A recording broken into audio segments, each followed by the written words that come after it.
Good morning, Honorable the Chief Guest, Principal, teachers and dear students.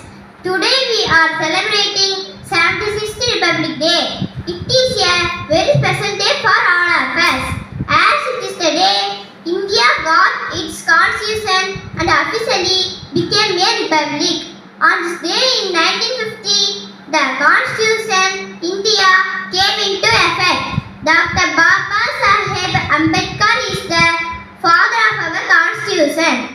The constitution is the set of rules and laws that govern our country, and it gave power to the people of India.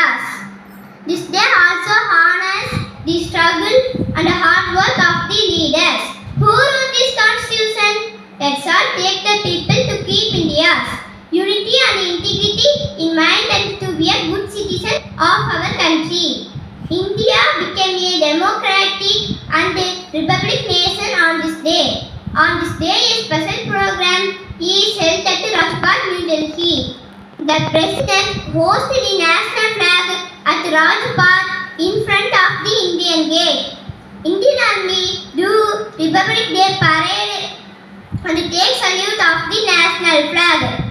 There is also a big exhibition of the Indian culture and tradition takes place by the different Indian states to show unity in diversity in India.